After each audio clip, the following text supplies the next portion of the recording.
नमस्कार, स्वागत है आप सभी का। मैं हूं आपके साथ विपिन कुमार शर्मा और इस क्लास में हम पढ़ रहे हैं राजस्थान का करंट अफेयर्स। अभी तक हमने क्या पढ़ा है? जनवरी से लेकर सितंबर तक का जितना भी कंटेंट था राजस्थान का करंट अफेयर्स वो सारा हमने समाप्त किया। अक्टूबर और नवंबर वाली जो मैगजीन है उसमें जो फर्स्ट चैप्टर है यानी कि जिसमें है योजनाएं कार्यक्रम नीतियां अभियान, उसमें हमारी 2 क्लासेज हो चुकी हैं और आज यानी कि इस क्लास के बाद योजना वाला जो चैप्टर है वो समाप्त हो जाएगा। शुरुआत करते हैं क्वेश्चन के साथ। देखते हैं पहला प्रश्न क्या है। मुख्यमंत्री लघु उद्योग प्रोत्साहन योजना के तहत दी जा सकने वाली अधिकतम ऋण राशि कितनी है? योजना के नाम में क्या है? लघु उद्योग प्रोत्साहन। मुख्यमंत्री आगे लिखा हुआ है यानी कि राज्य सरकार की योजना है। वैसे भी इस क्लास में हम केवल राजस्थान का करंट अफेयर्स पढ़ते हैं। लघु उद्योगों को प्रोत्साहन देने के लिए राज्य सरकार अलग अलग तरह की योजनाएं चलाती है, जिनमें से एक ये है, इसमें ऋण प्रदान किया जाता है। योजना कब शुरू हुई? योजना प्रारंभ हुई थी 13 दिसंबर 2019। इस दिन से योजना प्रारंभ हुई राजस्थान में। इसमें 3 कैटेगरी हैं ऋण देने की। एक है 25 लाख तक, दूसरा 5 करोड़ तक और तीसरा 10 करोड़ तक। 25 लाख तक अगर ऋण दिया जाता है तो उस पर ब्याज अनुदान कितना है? उसकी अलग अलग कैटेगरी है। यहां मैं लिख देता हूं ब्याज अनुदान।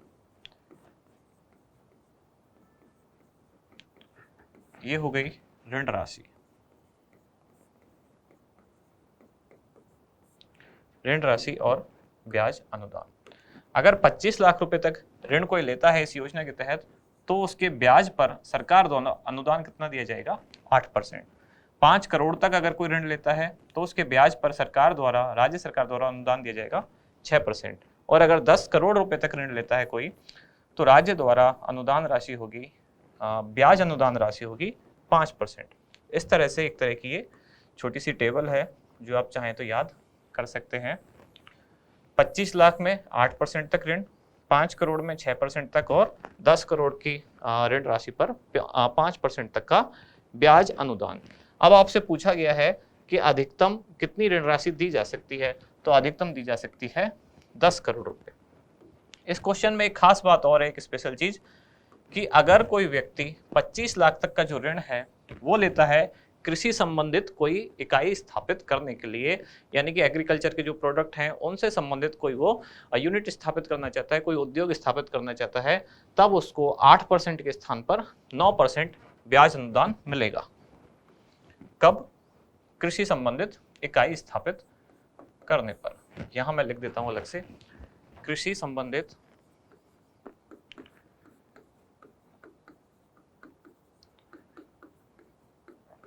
इकाई यानी कि कोई उद्योग, कोई यूनिट स्थापित करने पर 25 लाख तक के ऋण पर कितना ब्याज अनुदान? तो 9%। वैसे सामान्यतः कितना है? 8%। एक और योजना है राजस्थान ग्रामीण पर्यटन योजना, उसमें भी अगर 25 लाख रुपए तक का कोई ऋण लेता है उस योजना के अंतर्गत, तब भी उसको कितना ब्याज अनुदान मिलेगा? 9%। और सामान्यतः लघु उद्योग प्रोत्साहन योजना में 25 लाख तक के ऋण पर 8% ब्याज अनुदान, 5 करोड़ तक के ऋण पर 6% और 10 करोड़ तक के ऋण पर 5% ब्याज अनुदान दिया जाएगा। योजना लागू हुई 13 सितंबर 2019 को और कौन से विभाग द्वारा संचालित है? तो ये है उद्योग व वाणिज्य विभाग।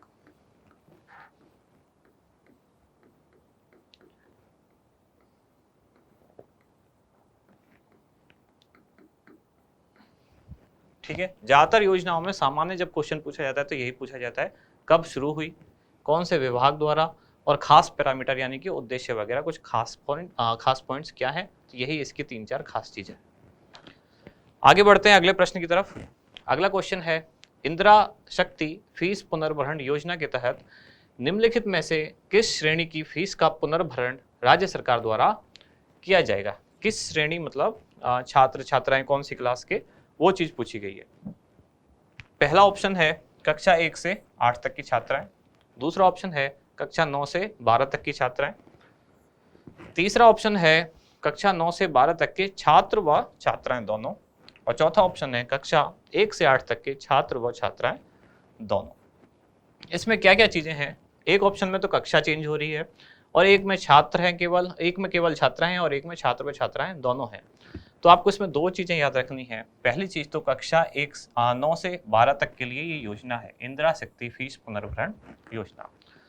और दूसरी बात, इसमें केवल और केवल छात्राओं के लिए योजना है, इंदिरा शक्ति फीस पुनर्भरण योजना, यानी कि ऑप्शन क्या हुआ, बी सही है। इससे पहले राजस्थान में जो एक अधिनियम है शिक्षा का अधिकार यानी कि राइट टू एजुकेशन अधिनियम, इस अधिनियम के तहत एक और खास बात, ये जो छात्राओं की जो फीस पुनर्भरण किया जाएगा, ये किसमें, जो निजी विद्यालय में पढ़ रही हैं छात्राएं उनके लिए।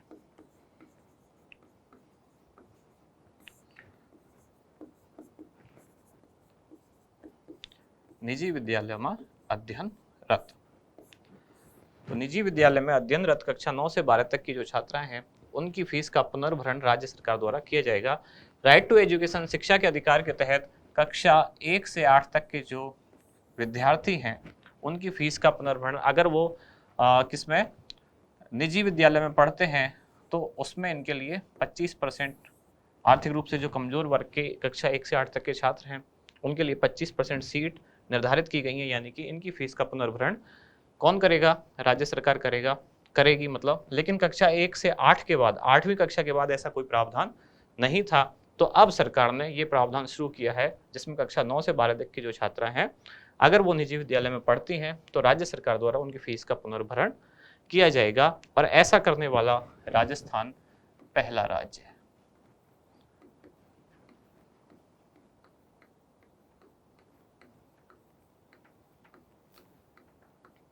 पहला राज्य है, बालिकाओं से संबंधित योजना है, तो इसका मतलब क्वेश्चन इंपॉर्टेंट है। बढ़ते हैं आगे अगले प्रश्न की तरफ।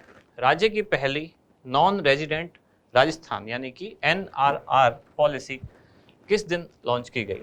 ऑप्शन है आपके 7 अक्टूबर, 8 अक्टूबर, 9 सितंबर या 2 अक्टूबर। 7 और 8 अक्टूबर को क्या था, कई बार मैंने बताया, क्या था इस दिन, मतलब इन दोनों दिन, इन्वेस्ट राजस्थान समिट, सम्मेलन या समिट जो भी आप बोलते हैं, कहाँ आयोजित हुआ, सीतापुरा जयपुर, सीतापुरा के जयपुर के सीतापुरा में, और सीतापुरा में भी जयपुर एग्जीबिशन सेंटर जो है वहाँ इसका आयोजन हुआ। इसमें 2 दिन थे आयोजन, एक 7 अक्टूबर, एक 8 अक्टूबर। जो 7 अक्टूबर का आयोजन था उसी दिन ये NRR कॉन्क्लेव यानी कि नॉन रेजिडेंट राजस्थान कॉन्क्लेव का भी आयोजन हुआ, और उसी दिन ये पॉलिसी भी लॉन्च की गई यानी कि NRR पॉलिसी और NRR कॉन्क्लेव 7 अक्टूबर को। 8 अक्टूबर को क्या हुआ था, इसी मतलब समिट के दौरान, इसी सम्मेलन के दौरान 8 अक्टूबर को क्या हुआ था, MSME micro small and medium enterprises यानी कि सूक्ष्म लघु एवं मध्यम उद्योग MSME कॉन्क्लेव, किसमें, इन्वेस्ट राजस्थान समिट में। तीसरी डेट है 9 सितंबर 2022। इस दिन क्या हुआ था, 9 सितंबर 2022 को एक योजना राजस्थान में लॉन्च की गई जिसका नाम था इंदिरा गांधी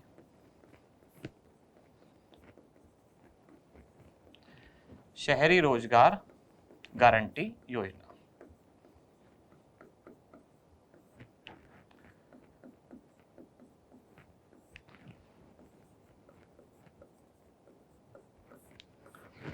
फिर चौथा ऑप्शन बचा 2 अक्टूबर 2022। इस दिन 2 खास चीजें हैं एग्जाम के पॉइंट ऑफ व्यू से इंपॉर्टेंट। एक तो इसी दिन शुरू हुआ गांधी सप्ताह,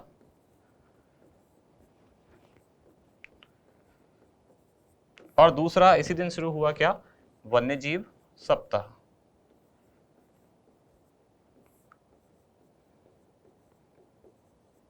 दोनों सप्ताह और दोनों की जो डेट है वो सेम है, यानी कब से कब, तो ये था 2 से 8 अक्टूबर। वन्यजीव सप्ताह जो था इस बार, ये कौन सा था, ये था 68वां। तो 68वां वन्यजीव सप्ताह इसी दिन शुरू हुआ 2 अक्टूबर 2022। गांधी सप्ताह भी 2 से 8 अक्टूबर, वन्यजीव सप्ताह भी 2 से 8 अक्टूबर, इन दोनों का आयोजन भी 2 अक्टूबर से शुरू हुआ। बाकी की जो 3 डेट है 7 और 8 अक्टूबर दोनों मिला के इन्वेस्ट एक्शन समिट, जिसकी थीम थी कमिटेड डिलीवर्ड, कहाँ हुआ? जयपुर के सीतापुरा में। सीतापुरा में भी JECC यानी कि जयपुर एग्जीबिशन एंड कन्वेंशन जो सेंटर है वहाँ। 7 अक्टूबर को इसमें हुआ NRR कॉन्क्लेव यानी कि नॉन रेजिडेंट राजस्थान कॉन्क्लेव, और उसी दिन लागू किया गया नॉन रेजिडेंट राजस्थान पॉलिसी।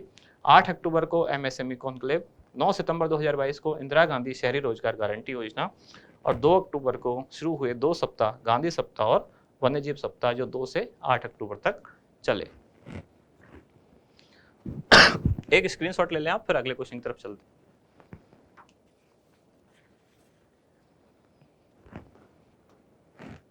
अगला क्वेश्चन है जयपुर आर्किटेक्चर फेस्टिवल 2022 का आयोजन किसके द्वारा किया गया?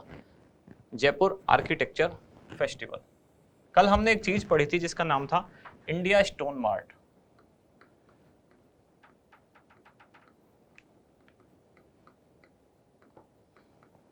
इंडिया स्टोन मार्ट 2022, यानी कि स्टोन का जो काम है, पत्थर के काम से रिलेटेड एक मार्ट यानी कि एक सम्मेलन या एक बाजार का आयोजन किया गया। कहाँ?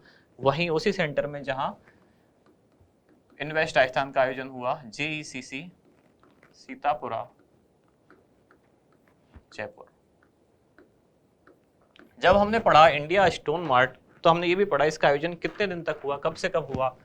इसका आयोजन हुआ 10 से 13 नवंबर, यानी कि 4 दिन। तो इन 4 दिनों में से 2 दिन यानी कि 11 और 12 नवंबर को किसका आयोजन हुआ? Jaipur architecture festival. इसके दौरान ही इंडिया स्टोन मार्ट जो 4 दिन का आयोजन था, उसके दौरान ही बीच के 2 दिन इसका आयोजन किया गया जयपुर आर्किटेक्चर फेस्टिवल। क्योंकि ये क्या है? स्टोन मार्ट, स्टोन के काम से रिलेटेड चीजें। आर्किटेक्चर भी क्या होता है? वास्तुकला, जो स्टोन का काम करते हैं उससे रिलेटेड ही। तो उस प्रोग्राम के दौरान ही बीच में 2 दिन इस प्रोग्राम का आयोजन किया गया, जयपुर आर्किटेक्चर फेस्टिवल। तो इसका आयोजक कौन था? Centre for development of stones, federation of India, chambers of commerce and industry यानी कि FICCI, Rajasthan state industrial development and investment corporation यानी कि रिको। इसका उत्तर है उपरोक्त सभी, उपर्युक्त सभी, यानी कि इन तीनों ने सम्मिलित रूप से इनके संयुक्त तत्वाधान में इसका आयोजन किया गया।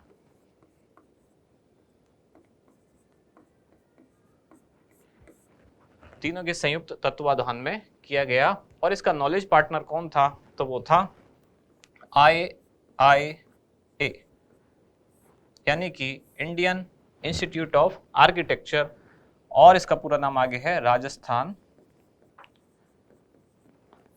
चैप्टर। ये इसका क्या था? Indian institute of architecture. पूरा नाम मैं नहीं लिख रहा हूं, आप लिखने चाहें तो IIA।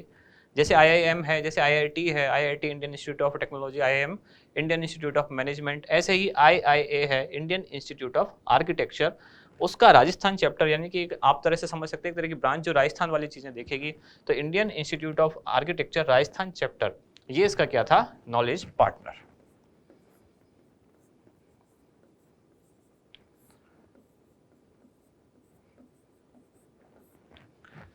जयपुर आर्किटेक्चर फेस्टिवल के बारे में सारी जानकारी हुई, किसने आयोजन किया, कब आयोजन हुआ, कहाँ आयोजन हुआ, नॉलेज पार्टनर कौन था। अब बढ़ते हैं आगे अगले प्रश्न की तरफ। हाल ही में राष्ट्रीय न्यायिक अकादमी द्वारा contemporary judicial development and strengthening justice for law and technology, ये एक विषय का नाम है, विषय पर 2 दिवसीय सम्मेलन का आयोजन हुआ। अब ये आयोजन कहाँ हुआ? तो अगर आपको बहुत सारी चीजें नहीं भी पता हैं और आप अगर कॉमन सेंस से भी इस क्वेश्चन को हल करना चाहें तो आप कर सकते हैं, क्योंकि राजस्थान में हाई कोर्ट और ज़्यादातर जुडिशरी वाले काम कहाँ है, इसकी बेंच मतलब बेंच तो जयपुर में है, लेकिन हाई कोर्ट कहाँ है? राजस्थान हाई कोर्ट, तो वो कहाँ है? जोधपुर में। तो न्यायिक जो काम है अकेडमी और उन सब से रिलेटेड ज़्यादातर जो फंक्शन है, अगर तुक्का मारा जाए तो कौन सा आंसर है जो ज़्यादा सही होने की संभावना है? वो है जोधपुर, जहाँ राजस्थान हाई कोर्ट। आगे है महात्मा गांधी राजकीय विद्यालय मालवीय नगर जयपुर में आयोजित पिको सैटेलाइट इवेंट का आयोजन निम्नलिखित में से किसके द्वारा किया गया, ये है किसके द्वारा, किसको लिखा हुआ है, निम्नलिखित में से किसके द्वारा किया गया। ऑप्शंस देखें एक बार, IBM India, American India foundation, MNIT Jaipur या ए व बी दोनों। ये है एक स्कूल का नाम, महात्मा गांधी राजकीय विद्यालय, जो कहाँ है, मालवीय नगर जयपुर में। इसमें फंक्शन क्या था, सैटेलाइट के आगे लिखा हुआ है पिको। ये पिको क्या शब्द है, ये नया शब्द है क्या कोई? जैसे हमने बहुत सारी चीज पढ़ी है, जैसे हमने सुना है डेसी, डेसीमीटर, जैसे हमने सुना है सेंटीमीटर, जैसे हमने सुना है माइक्रो, ऐसे ही हमने सुना है नैनो, ऐसे ही एक शब्द होता है पिको। यानी कि ये इकाइयां हैं, मात्रक हैं। डेसी कब बोलते हैं हम, जब 10 की घात -1 हो, यानी कि 1/10 जब हो तो उसको हम बोलेंगे डेसी। सेंटी कब बोलते हैं, जब 10 की घात कितनी हो, -2, यानी कि जब 1/100 कर दिया जाए तो क्या होगा, सेंटी। ऐसे ही माइक्रो बोलेंगे जब हम -6, नैनो बोलेंगे तब जब -9, ऐसे ही पिको बोलेंगे कब, जब होगी -12। आगे भी होते हैं इसके फेमटो, ऑक्टो वगैरह, फेमटो, ऑक्टो, इस तरह से और भी 15 तक भी कई सारी चीज़ें होती हैं, और भी आगे तक होती है। कहने का मतलब ये यूनिट है मेजरमेंट की। अब यहाँ पिको से क्या मतलब है, यहाँ इसका मतलब ये नहीं है कि इस यूनिट से कोई चीज़ है, इसका मतलब ये है कि कोई बहुत छोटे सैटेलाइट के बारे में बात की जा रही है। जैसे आपसे जब बात की जाती है नैनो टेक्नोलॉजी या नैनो सैटेलाइट, तो इसका मतलब है छोटे सैटेलाइट की बात हो रही है। लेकिन उससे भी ज़्यादा छोटे लेवल पे जाएं, यानी कि और स्मॉल सैटेलाइट की बात की जाए, तो वो होगा पिको सैटेलाइट। इस आयोजन का उद्देश्य क्या था, ऐसे छोटे छोटे सैटेलाइट बनाना, ड्रोन तैयार करना, सैटेलाइट बनाना, सैटेलाइट कैसे बनता है वो प्रोसेस समझाना, लॉन्च कैसा होता है ये सारी चीज़ें समझाना। इसके लिए राजस्थान के 7 जिलों की 7 जिले और 7 जिलों की 30 छात्राएं, जिनका चयन किया गया था, सिलेक्शन हुआ था उनका, उनके हिसाब से, उनकी क्षमताओं के हिसाब से, उनकी योग्यता के आधार पर। तो 7 जिले की 30 छात्राओं को बुलाया गया, कहाँ, महात्मा गांधी राजकीय विद्यालय मालवीय नगर। और इसका आयोजक कौन का था, IBM इंडिया और अमेरिका इंडिया फाउंडेशन दोनों ने मिलकर आयोजन किया था, जिसमें सैटेलाइट संबंधी, पिको सैटेलाइट संबंधी, यानी कि ऐसा समझ सकते हैं हम कि बहुत छोटे सैटेलाइट के संबंध में, सैटेलाइट मतलब उपग्रह, उसके बारे में जानकारी दी गई, कैसे वो बनता है, कैसे लॉन्च होता है, ये सारी डिटेल्स में समझाई गई बच्चों को, छात्राओं को खासकर। राजस्थान के 7 विभिन्न जिलों की छात्रा हैं। 7 जिले कौन कौन से हैं उनके नाम लिख देता हूँ। 7 जिले हैं जयपुर, अलवर, अजमेर, भरतपुर, डूंगरपुर, बूंदी और झुंझुनू।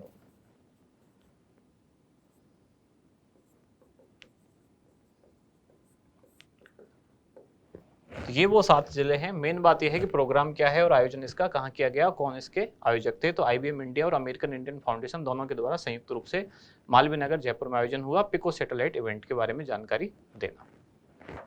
अब बढ़ते हैं अगले क्वेश्चन की तरफ। ये है राजस्थान इंटरनेशनल फोक फेस्टिवल 2022 का आयोजन निम्नलिखित में से कौन से स्थान पर किया गया। इसको शॉर्ट में क्या बोलते हैं, RIFF। एक तो रिफ है राजस्थान इंटरनेशनल फिल्म फेस्टिवल, ध्यान देना यहाँ। एक है राजस्थान इंटरनेशनल फिल्म फेस्टिवल, सामान्यतः रिफ हम उसी को बोलते हैं, लेकिन इसको भी रिफ कहते हैं, और रिफ के साथ में आगे लगाते हैं जोधपुर। तो यही उत्तर है इसका।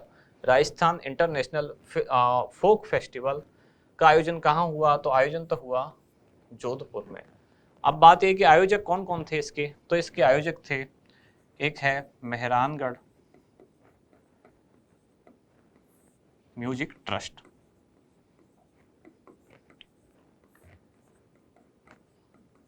और इसके साथ कौन कौन, दूसरा था जयपुर विरासत या जयपुर हेरिटेज कह सकते हैं आप, जयपुर विरासत सेंटर। इन दोनों के द्वारा संयुक्त रूप से इस फेस्टिवल का आयोजन किया गया, राजस्थान इंटरनेशनल फोक फेस्टिवल लोक कलाओं के लिए, प्रदर्शन के लिए, संस्कृति की जानकारी के लिए।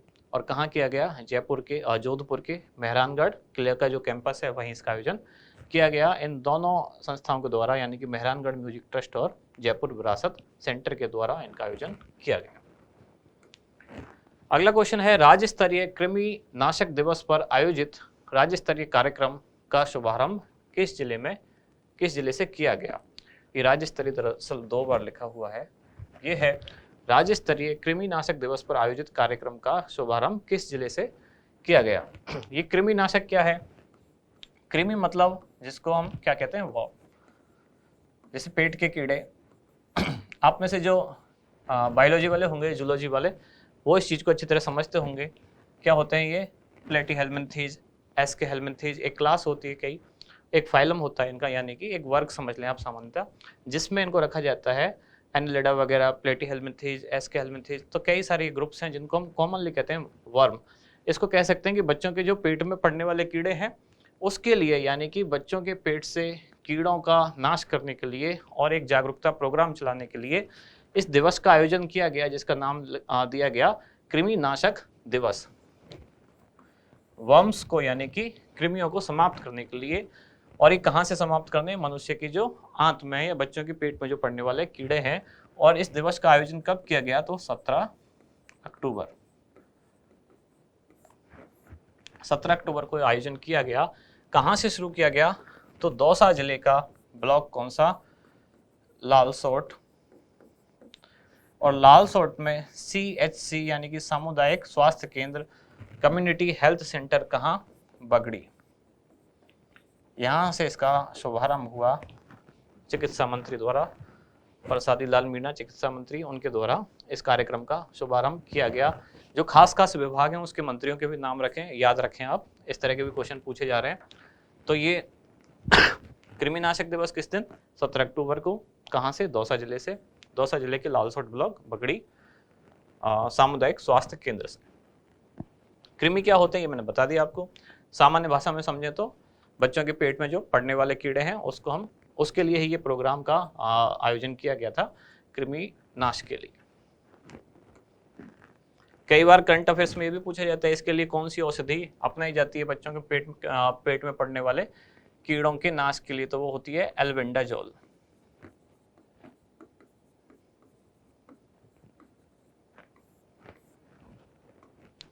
आगे बढ़ते हैं। यह है, निम्नलिखित में से कौन सा विकल्प सुमेलित नहीं है? इसमें एक तरफ तो दिया गया है त्योहार या उत्सव और दूसरी तरफ दिया गया है उसका आयोजन स्थल कि कहाँ उसका आयोजन किया गया। पहला है ऑप्शन आपका मारवाड़ उत्सव, तो जोधपुर। क्या ये सही है? एकदम सही है। मारवाड़ कहाँ है? जोधपुर वाले क्षेत्र को ही मारवाड़ कहते हैं। तो जोधपुर में ही मारवाड़ उत्सव का आयोजन किया गया। कब से कब? 8 और 9 अक्टूबर। मारवाड़ उत्सव। एक बार बाकी ऑप्शन आप पढ़ें।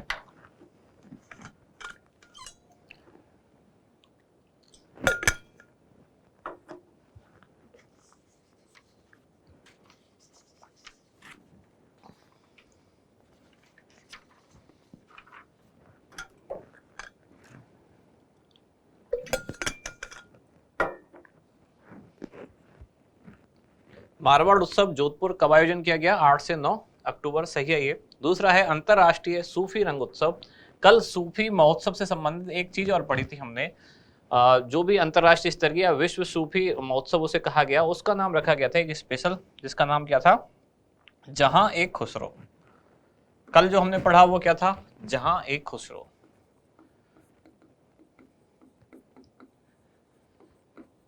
वो भी सूफी संगीत से रिलेटेड ही कार्यक्रम था। और वो कहाँ आयोजित हुआ? तो अल्बर्ट हॉल जयपुर में। दोनों में कंफ्यूज नहीं होना। जहां एक खुसरो अगर लिखा हुआ है, ये भी सूफी संगीत से रिलेटेड आयोजन था। जयपुर में इसका आयोजन हुआ 19 और 20 नवंबर को। यह है अंतरराष्ट्रीय सूफी रंग उत्सव जो कि अजमेर में हुआ। ये ख्वाजा मोइनुद्दीन चिश्ती की जो दरगाह है, तो उनके ही सम्मान में इसका आयोजन कहाँ किया गया? अजमेर में। अंजस महोत्सव यहाँ लिखा हुआ है जयपुर। और यहाँ लिखा हुआ है आईटी जॉब फेयर या राजस्थान डिजी फेस्ट दूसरा। आईटी जॉब फेयर यहाँ खास बात है, डिजी फेस्ट तो 2 है, एक जयपुर में हुआ डिजी फेस्ट का आयोजन और जोधपुर में भी, लेकिन IT job fair digi fest तो जोधपुर, ये सही है। यानी कि उत्तर इसका क्या है? ये है अंजस महोत्सव। इसका आयोजन जयपुर में नहीं बल्कि कहाँ हुआ? जोधपुर में। ये भी राजस्थान संस्कृति, राजस्थान कला से संबंधित एक आयोजन था, जिसका आयोजन किसके द्वारा किया गया, तो रेखता फाउंडेशन।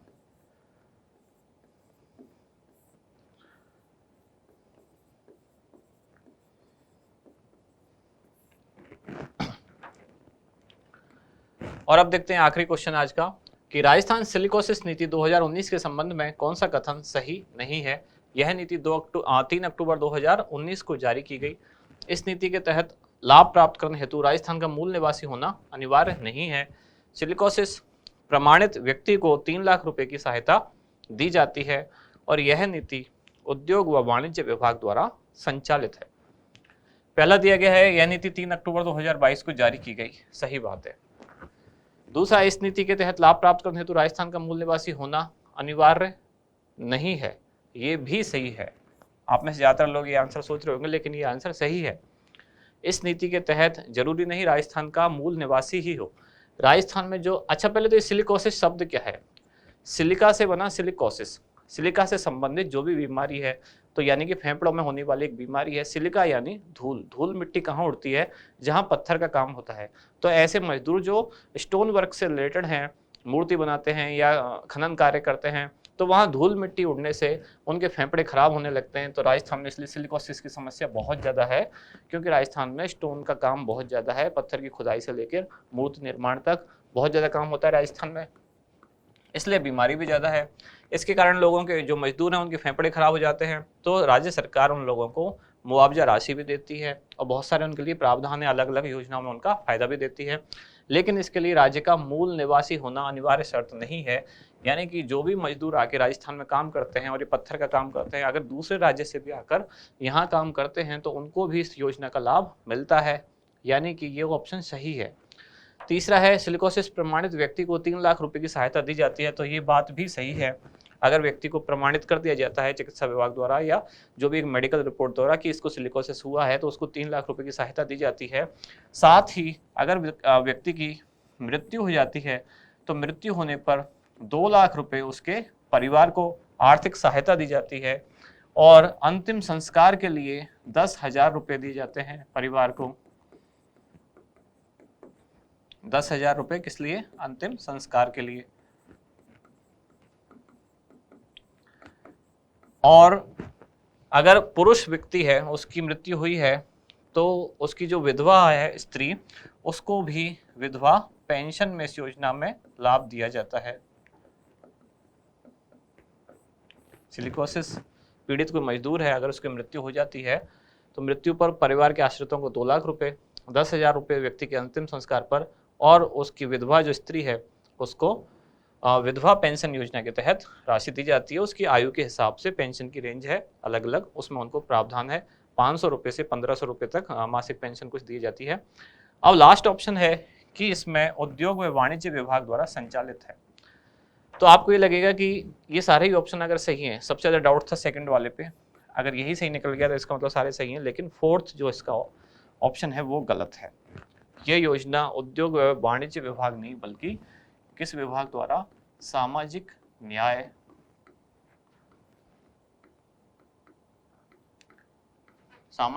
व अधिकारिता विभाग या सामाजिक न्याय एवं अधिकारिता विभाग,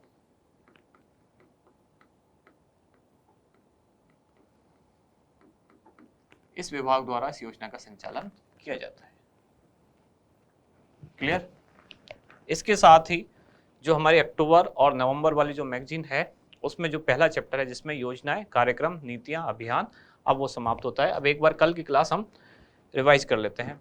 कल क्या था पहला क्वेश्चन? इन्वेस्ट राजस्थान समिट 2022 की थीम क्या थी? तो थीम मैंने आज भी बताई है, कल भी बताई थी। कमिटेड डिलीवर्ड इसकी थीम थी। टेक्नोलॉजी फॉर ऑल, ये राजस्थान डिजीफेस्ट जो जयपुर में आयोजित हुआ, कब? 19 और 20 अगस्त, इसकी थीम थी। इन्वेस्ट मोर ग्रो मोर, ये कोई थीम नहीं थी किसी चीज़ की। और रिकवर टुगेदर, रिकवर स्ट्रॉन्गर, ये जो G20 सम्मेलन 2022 शिखर सम्मेलन कहाँ हुआ था? इंडोनेशिया के बाली में, उसकी ये थीम थी, जो कि 17वां आयोजन था। 18वां आयोजन जो 2023 में भारत के नई दिल्ली में होगा, उसकी थीम क्या रखी गई है? One earth, one family, one future. Clear? अगला क्वेश्चन था इन्वेस्ट आइसन समिट 2022 के दौरान सर्वाधिक एमओयू यानी एमओयू और एलओआई मैंने कल भी बताया था, आज एक बार वापस बता देता हूँ।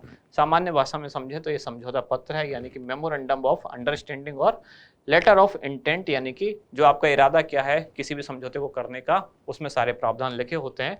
इसका जनरल सा सिंपल यही मतलब है, बाकी कानूनी भाषा में नहीं पढ़ना है कि समझौता पत्र। तो सबसे ज्यादा समझौता पत्र किस क्षेत्र में हस्ताक्षरित किए गए, तो सौर ऊर्जा में, सबसे ज्यादा सौर ऊर्जा में, फिर चिकित्सा में, फिर माइंस एंड मिनरल्स में और फिर केमिकल एंड पेट्रोकेमिकल्स में।